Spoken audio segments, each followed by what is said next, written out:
Hello, my name is Jedediah French. I'm a Masonic author and researcher, and I'm really excited to tell you about this new book project I've been working on. It's called The Art and Science of Initiation. This book was co-edited with Angel Millar, and it was published by Lewis Masonic. And as you can see, they did a really beautiful job on the book. It's really nicely laid out, and this beautiful cover art was done by Angel.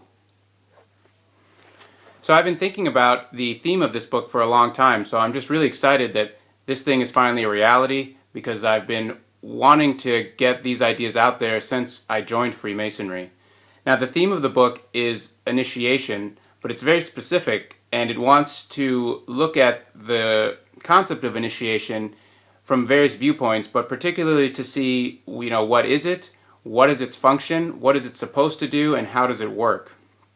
Now, when Angel and I started editing this, we talked about how there are different ways to approach initiation, obviously, but particularly we kind of identified two major interpretive lenses that people use to approach this subject of initiation.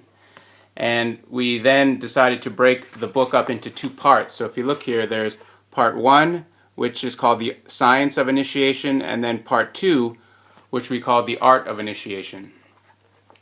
And then we invited authors to write essays based on these interpretive lenses. Now, all the essays are brand new in this book. So for this part 1, The Science of Initiation, this is looking at the concept of initiation more from a theoretical viewpoint, taking into account, history, material records, forensic evidence, stuff like that, to try to come to very tentative conclusions about what initiation is and what it does.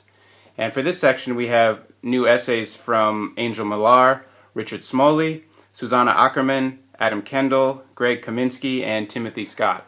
And some really good stuff in there, too. And so for the second part, though, this we're calling The Art of Initiation. And the essays in this section come at the subject from a very different angle.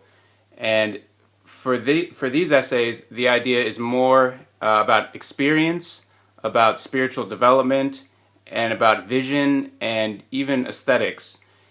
So the essays in this book are not so much concerned with forensic evidence or historical reality, but it's much more bringing in things like the spiritual world, interaction with a spiritual world, and with a given that world does exist. Also, it brings into account mythology and vision. These are given much more privilege than in what we're calling the science of initiation. And again, you get to see a really interesting contrast here between these two ways of approaching the subject. In the art and science of initiation, we have new essays from Jocelyn Godwin, Jeffrey Kupperman, Chuck Dunning, Herbie Brennan, Mark Booth, Richard Kaczynski, and Donald Tyson. So I hope you'll check the book out. And when you do, when you read these two sections, I think you'll be really aware of the contrast. But what our hope was that when you read them, you kind of see how they interrelate and are integral to each other, and really make up two sides of the whole of this concept of initiation that is really important not only for Freemasonry, but for a lot of religions and a lot of esoteric traditions. So thanks for listening. Bye-bye.